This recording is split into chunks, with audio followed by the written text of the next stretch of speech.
Bienvenidos a De Chamanes y Charlatanes. Muchas gracias por acompañarnos esta tarde. Mi nombre es Nicolás Gaete, soy abogado, soy consultor de empresas, a eso me dedico como en mi vida laboral, vaya.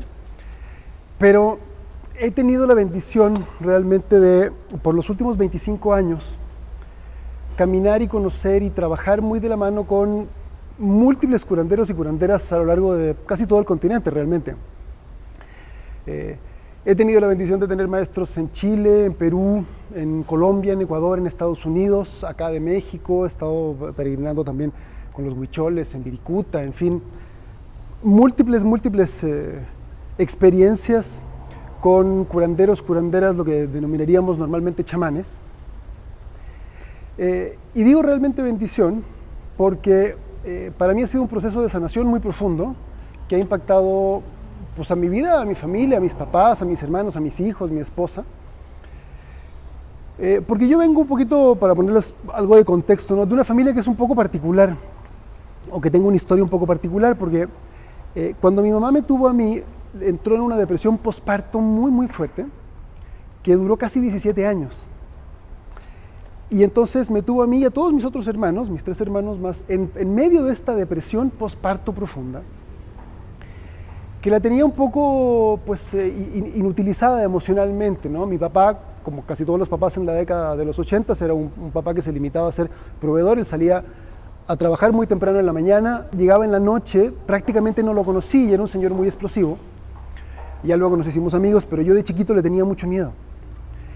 Y como mi mamá tenía esta depresión, pero yo digo que es curiosa porque nunca nos dijeron a nosotros que había este problema en mi casa. Entonces la situación era muy confusa porque mi mamá se las ingenió para hacer como un poco la mímica o el proceso de arroparnos y llevarnos a la escuela y cantarnos feliz cumpleaños y todo, pero en verdad ella estaba rota por dentro. Entonces no lográbamos realmente tener un contacto emocional profundo.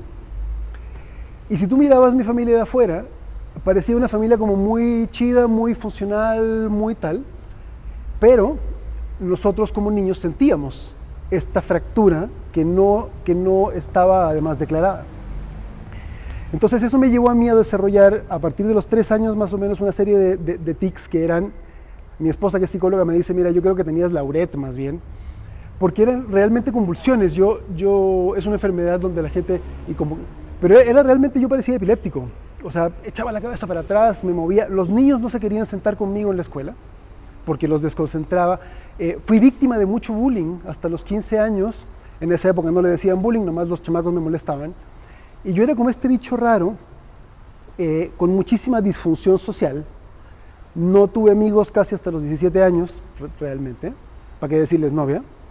Y era yo como este bicho raro. Yo recuerdo toda mi infancia con una sensación de mucho desamparo, mucha ansiedad y mucho miedo. Si mi mamá no se quedaba conmigo en las fiestas de cumpleaños, yo no me podía quedar. Entonces era un niñito realmente yo muy disfuncional. Y a los 16 años más o menos me pasó algo interesante porque a alguno de mis amigos se le ocurrió presentarme la cannabis por primera vez, ¿no?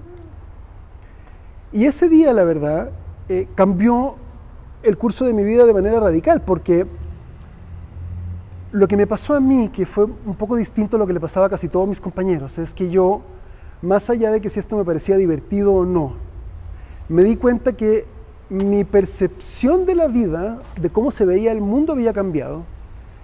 Y eso me generó una curiosidad muy particular, que me llevó a estudiar las drogas de manera muy profunda, desde los 16 años.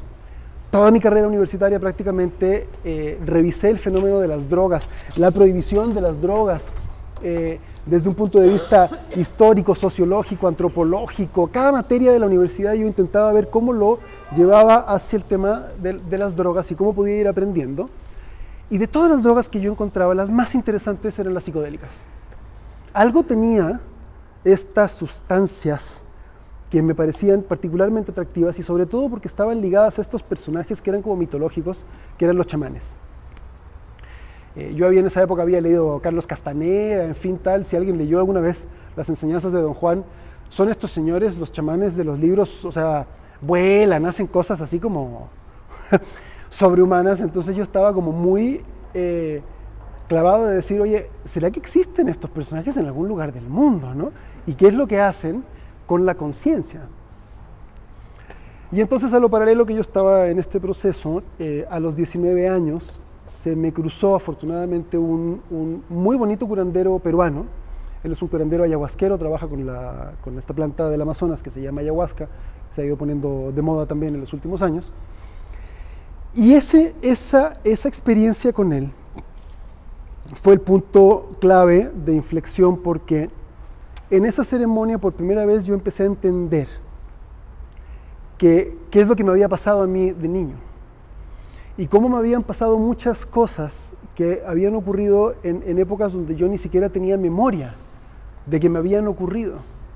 Entonces era imposible que yo llegara ahí, y como nunca me habían dicho mis papás qué es lo que estaba pasando realmente en mi casa, recién empecé como a poder ligar cosas, y entonces empecé a disminuir estos tics y estas convulsiones, y empecé a poder sentirme por primera vez seguro, y empecé a poder moverme y a convertirme en una persona funcional. Hoy día estoy casado, tengo 2 hijos, vaya, hasta le estoy dando una plática a ustedes, o sea, me fue cambiando la vida. Entonces ese proceso, pues básicamente llevó un poquito a Ana que me dijera hace unas semanas atrás si podíamos armar una plática sobre adicciones, psicodelia y chamanismo.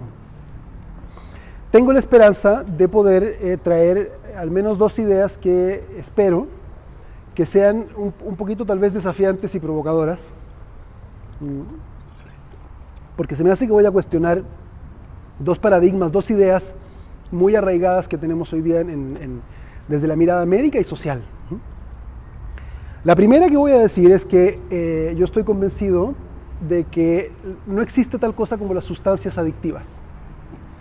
O sea, a pesar de todo lo que vimos del cerebro y en fin tal, yo estoy convencido, afortunadamente no soy el único, de que las sustancias son totalmente irrelevantes en términos de la adicción. Y la segunda idea, que creo que puede ser también un poco desafiante, es el hecho de que los psicodélicos son probablemente la herramienta más potente que tenemos a nuestro alcance hoy en día para tratar no solamente adicciones, sino que realmente casi todas las enfermedades, o padecimientos más que enfermedades, que tienen su origen en el trauma y que son, así como a grandes rasgos, el trastorno de ansiedad, el estrés postraumático, la depresión y por supuesto la adicción, ¿no? Entonces, si entendemos o nos damos cuenta, y esto sí no creo que a nadie le sorprende, que hay adicciones a cosas como el juego o el sexo o el deporte, al trabajo, que no tienen que ver con una sustancia. Yo desde muchos años ya me preguntaba, yo decía, bueno, entonces, ¿cómo funciona esto? ¿Cuál es el papel que tiene la sustancia, ¿no? Porque además, estas son actividades inherentes a la vida humana, a las cuales la mayoría de nosotros estamos expuestos, pero no nos hacemos adictos. Pero además, desde el otro lado, la mayoría de la gente está expuesta a sustancias que son consideradas intrínsecamente adictivas. De manera cotidiana, y México, para que se diga, consumimos alcohol, que es, desde un punto de vista farmacológico, comparable en su potencia de adicción, vamos a llamarle así, o de su peligrosidad, únicamente la heroína, realmente. O sea, es de las drogas más peligrosas que tenemos. Constantemente la consumimos, pero la gran mayoría de la gente no se vuelve alcohólica. Entonces, si podemos ser adictos a cosas que no son sustancias, y podemos consumir sustancias que se supone que son adictivas sin hacernos adictos, pareciera ser que no es tan real que las sustancias son adictivas.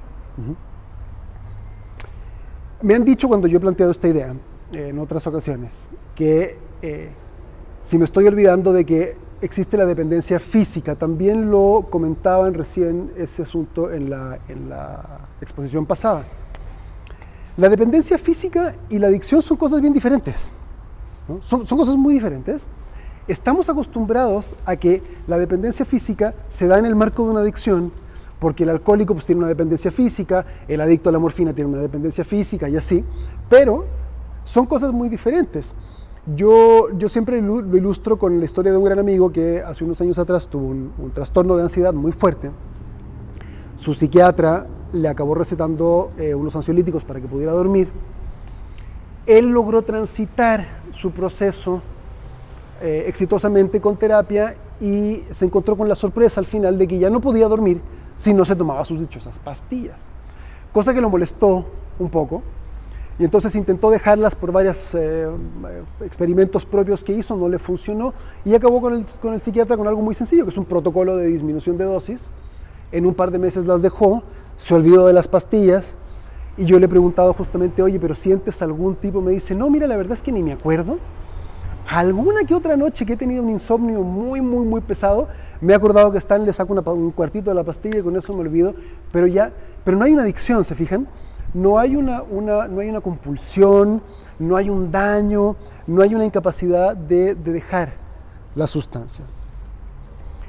¿Por qué parto yo con esta idea? Y me parece muy importante. Es que si la adicción no tiene que ver con la sustancia ni con el objeto de la adicción, o más bien cuando ponemos esta etiqueta de la sustancia, decimos la sustancia es adictiva, parte de el problema no está en mí, está en la sustancia.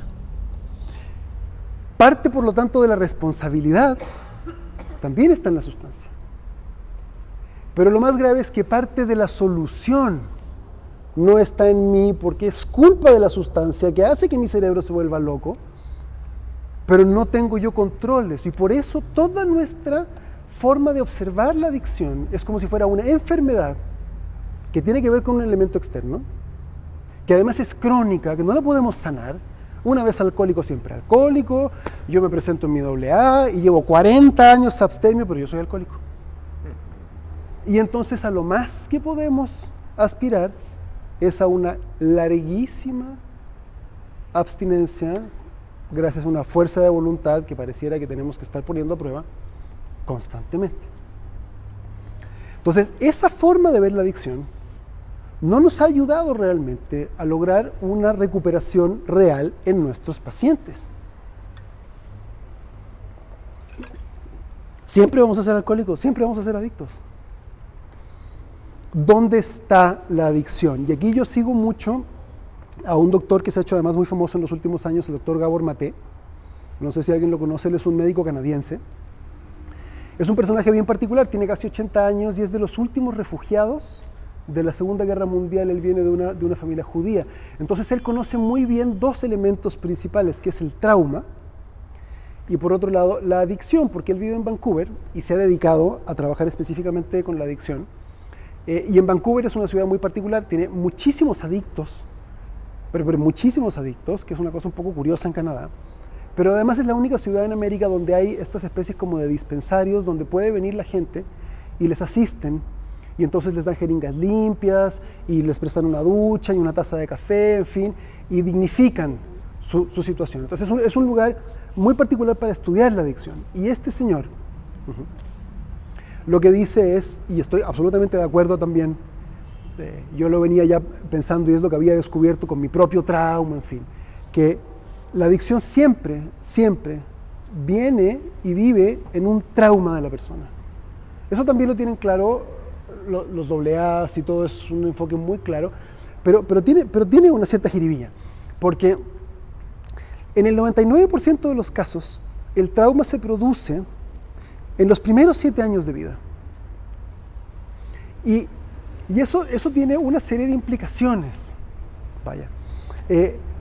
El trauma cuando se genera en la niñez, y a ver, ¿por qué digo 99% de los casos? Porque los niños o niñas que sufren experiencias adversas de niñez tienen nada menos que un 4.600% más de posibilidades de desarrollar adicciones que quien no tuvo experiencias adversas en la niñez. Entonces, casi la totalidad de nuestros pacientes adictos sufrieron traumas en esa época. Y el trauma que se genera en esa época implica varias cosas bien importantes. La primera es que es un trauma muy profundo, muy doloroso y que es una fractura de la propia concepción de quien yo soy. Es la primera idea, la primera imagen de quién soy yo. Si soy digno de ser amado, si valgo o no valgo, si soy un montón de cosas que son claves en, ¿no? en nuestro desarrollo. Entonces, el cerebro de un infante es lo que se llama narcisista. No en el sentido patológico, enfermo de que yo soy tan importante, sino que en el cerebro de un infante absolutamente todo gira alrededor de él o de ella. Entonces, si mis papás me abusan, si mis papás me golpean o si mis papás me ignoran y no me atienden, es porque hay algo mal en mí. Yo estoy mal. Si no me quieren, yo estoy mal. Si me regañan, yo estoy mal. Todo tiene que ver conmigo. Ahora, piensen que esto ocurre en la mente de un infante que muchas veces ni siquiera tiene lenguaje. O sea, ni siquiera lo tenemos, lo podemos conceptualizar. Pero además eso produce que se atente contra una cosa que es la necesidad de apego en nuestra infancia. Estamos programados biológicamente para apegarnos, vamos a llamarle así, a nuestros padres como si fueran una especie de salvavidas en el océano, porque en efecto eso es lo que son. Si ellos no están presentes, si no tenemos el soporte de estas personas, nuestra supervivencia está comprometida. Entonces, cuando los niños tienen que hacer la elección entre defender su identidad o adaptarse para seguir siendo aceptados en la familia y en la manada, siempre van a elegir la manada, porque si no se mueren. Entonces, si cuando yo me enojo y hago un berrinche, porque tengo 2 años y es normal que haga berrinche, mis papás me echan y me encierran en el cuarto hasta que no te portes bien no vuelves, tengo que aprender a reprimir y a deprimir mis emociones, y entonces como las deprimo, cuando soy adulto me deprimo y desarrollo depresiones. O me siento que no tengo nunca cariño, que no tengo nunca amor, que nunca tengo algo que me dé placer, que es desde el amor de los padres. Entonces, cuando soy adulto, me encuentro con la cocaína y por supuesto que la tomo porque no tengo otra herramienta desde donde recibir la recompensa. Y eso es lo que genera que entonces nuestros circuitos de dolor y recompensa y todos nuestros canales neuronales se desarrollen con errores. Entonces, no es que el cerebro adicto funciona así, entonces la culpa es porque el cerebro empieza a funcionar mal. No, ese cerebro funciona así porque tuve un trauma. Si no me hubiera pasado esto, mi cerebro no tendría ese problema y entonces sería como el resto de las personas que consumen cocaína y no se hacen adictos. Yo mismo he consumido múltiples sustancias en mi exploración personal y en general no me parecen atractivas, no es algo que me haga, no me vuelvo adicto, no me enganchan. ¿Por qué? Porque ya he ido manejando y he ido logrando resolver eso desde este otro lugar, que son los psicodélicos, ¿no? Entonces, ¿qué es lo que pasa cuando el trauma se causa en este contexto? Como es una herida muy dolorosa, y es una herida que se genera muchas veces cuando no tenemos memoria, incluso no tenemos lenguaje, se encapsula de cuenta en el subconsciente. Y es una información a la que es muy difícil acceder. O sea, podemos decir, no, es que mis papás eran bien violentos, tal, y una cosa es como que mentalmente yo pueda entender que así fue mi historia. Otra cosa es que yo pueda ir a esa información basal originaria y realmente revivirla, resignificarla y reinterpretarla. Son cosas muy diferentes. Entonces, por eso, de hecho, si revisamos los números, la media de deserción en terapia y de resistencia a terapia en los padecimientos relacionados con el trauma originario es del 60% más o menos. Cuando el paciente tiene que ir a encontrarse de frente con ese trauma, la mayoría se resiste y abandona la terapia. En las adicciones puede ser incluso el 80%. Entonces, nuestras herramientas convencionales para tratar adictos han demostrado ser altamente inefectivas. A pesar de todos los esfuerzos que hemos hecho, realmente sigue siendo un problema que parece ir como increciendo, ¿no? O sea, no estamos logrando resolverlo. Y aquí es donde entra la segunda premisa. Porque hace poquitos años se hizo un estudio en Inglaterra con 2 grupos de alcohólicos que además es bien particular porque el alcoholismo normalmente es como blanco y negro, ¿no? O sea, o estoy abstemio o ya me voy de vuelta, ¿no? Como que no hay grises.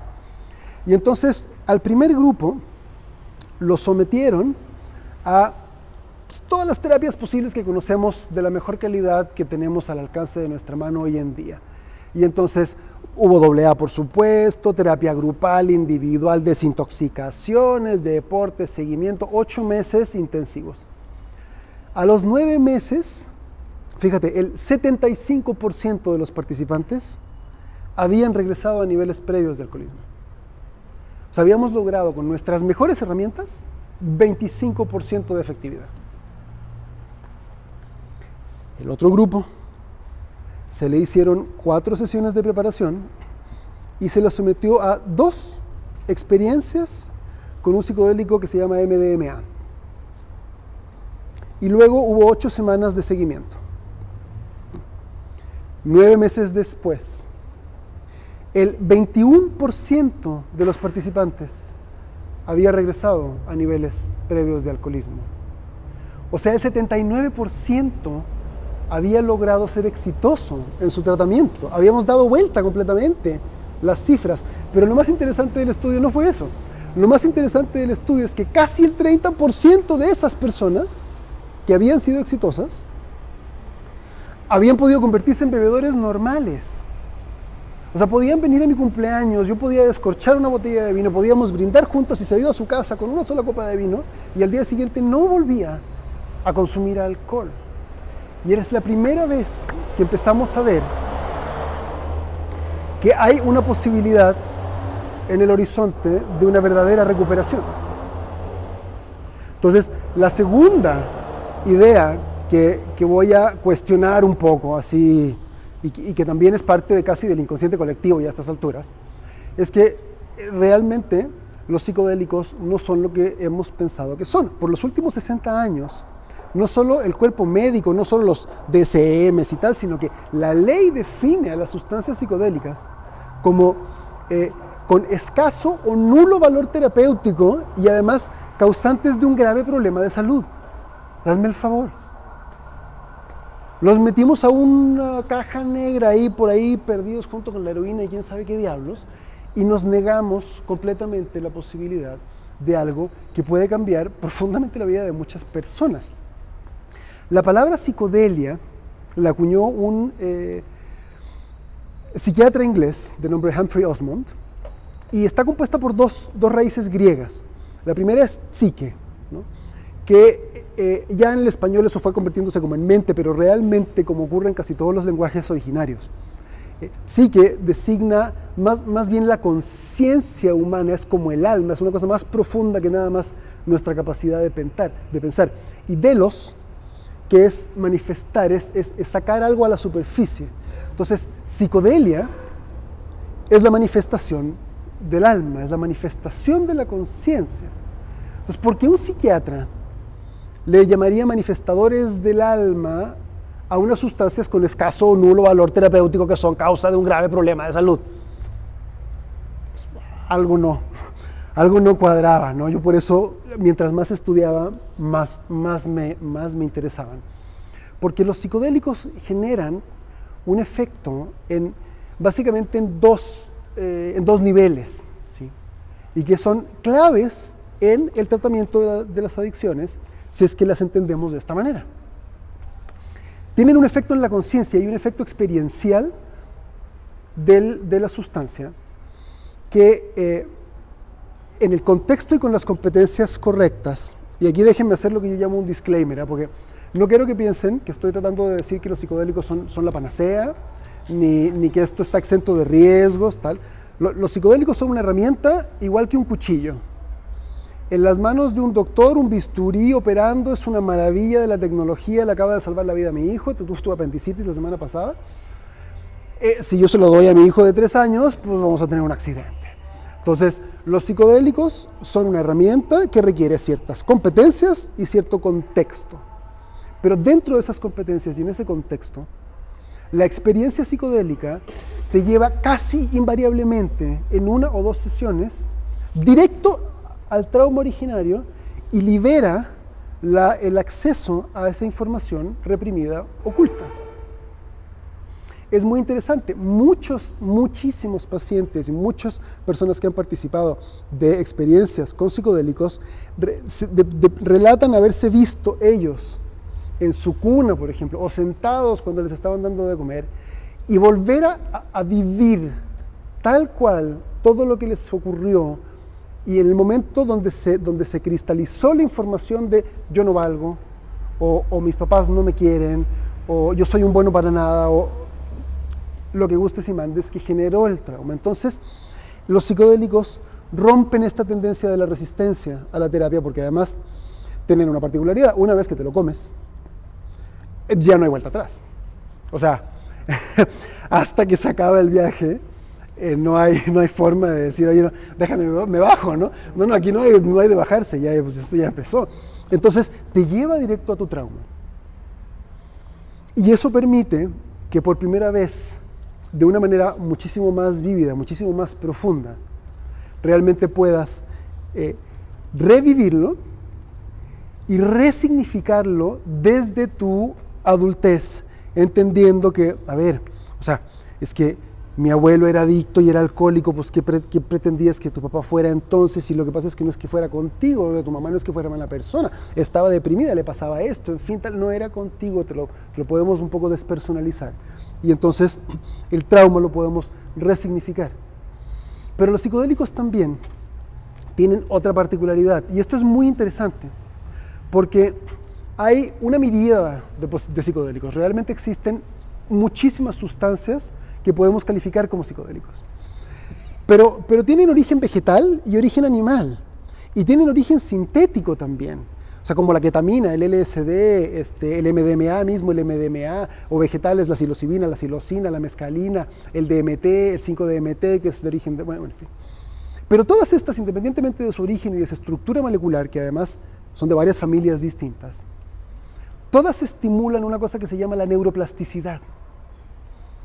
Y la neuroplasticidad es algo que va decayendo en nuestra vida, está muy activa mientras somos niños y va decayendo a medida que vamos creciendo, y es la capacidad que tiene nuestro cerebro, en general nuestro sistema neurológico, de reconfigurar las conexiones neuronales, de regenerar las neuronas y por lo tanto de reconfigurar los canales y los mecanismos, los circuitos, por ejemplo, de recompensa y de dolor, para adaptarse a nuevas condiciones o experiencias o situaciones. Durante muchos años incluso pensamos que las neuronas ni siquiera se regeneraban, ¿sí? Que no es verdad. Sí se regeneran, y bastante más rápido de lo que pensaríamos. Pero cuando estimulamos la neuroplasticidad y podemos ir al mismo tiempo al origen del trauma, entonces tenemos el match, porque entonces podemos resignificar y podemos enseñarle a nuestro sistema una nueva forma de conectar y de reescribir, por así decirlo, los códigos de nuestros circuitos neuronales. Y eso hace toda la diferencia, y eso explica que algunos de estos pacientes, por primera vez en nuestra historia, en nuestra cultura, bueno, ahorita vamos a ir al chamanismo, podamos ver posibilidades de una verdadera recuperación desde una adicción o desde un alcoholismo y no nada más una abstinencia. Todo esto que yo les planteo, si se fijan, está como muy desde lo científico, lo clínico y está en el marco de una consulta de un psiquiatra, un psicólogo que está guiando a un paciente, en fin. Yo casi no he tenido terapia asistida con psicodélicos. Yo lo que he tenido durante todos estos años es trabajo con curanderos y con curanderas. Y es bien interesante porque si nosotros fuéramos con Taita Querubín de la etnia Cofán, ahí perdido en la selva amazónica, y le dijéramos con todo este entusiasmo que descubrimos que podíamos ir al trauma y que la neuroplasticidad y tal, el Señor muy probablemente se va a reír y nos va a felicitar por descubrir la rueda. Porque las culturas originarias americanas vienen trabajando con estas sustancias al menos por 10.000, posiblemente por 30.000 años. Nosotros llevamos como 10 años de haber vuelto a revisar los psicodélicos y empezar con nuestros estudios bien científicos, bien chidos, ¿no? Y esta gente que la tenemos aquí tiene mínimo 10.000 años de experiencia trabajando con estas plantas. Y ellos ya tienen muy claro qué es lo que pasa con estas plantas. Por algo, en el centro de todas casi las culturas americanas, el peyote, los hongos, el sapito famoso de Sonora, se ha vuelto también bien de moda, la ayahuasca, en Sudamérica, el San Pedro, son el centro casi de su cultura. Al centro de toda su práctica médica están estas sustancias. Al centro de toda su mitología están estas sustancias. De toda su cosmogonía, cómo ellos se relacionan con el mundo, con la vida, con el universo, están estas sustancias y así definen ellos la vida. Un doctor Lakota, que es una etnia de las praderas de Estados Unidos, él es médico, ¿no? Ya estudió en la universidad y todo. Él nos contaba que antiguamente, y en su comunidad, y es lo que están intentando además revivir, cuando alguien se enfermaba físicamente o mentalmente, lo primero que se hace es una reunión de la comunidad. Y entonces fíjense lo lindo, le agradecen por sacrificarse y ser él el canal a través del cual se está manifestando el síntoma de una falla sistémica de la comunidad. No es tu culpa, no eres tú el que está mal, algo está mal en nosotros, que está pasándote algo a ti, porque podría haber sido yo. Y entonces cuando tú sanas, yo sano, y todos sanamos. Y entonces, todo esto que intentamos hacer, y que lo tenemos muy claro, los AA's creo que lo hacen mucho, ¿no? En estas como terapias muy grupales y tal, como de generar comunidad, esta gente lo ha tenido claro desde toda la vida. Lo que puede generar el chamanismo es mucho más allá de simplemente la solución de un trauma específico de un paciente específico. La experiencia psicodélica en estos contextos no nada más tiene que ver con llevarnos al trauma, principalmente, y esto también es algo casi unánime de todos quienes hemos participado en estas ceremonias, lo que generan es lo que se llama una experiencia mística.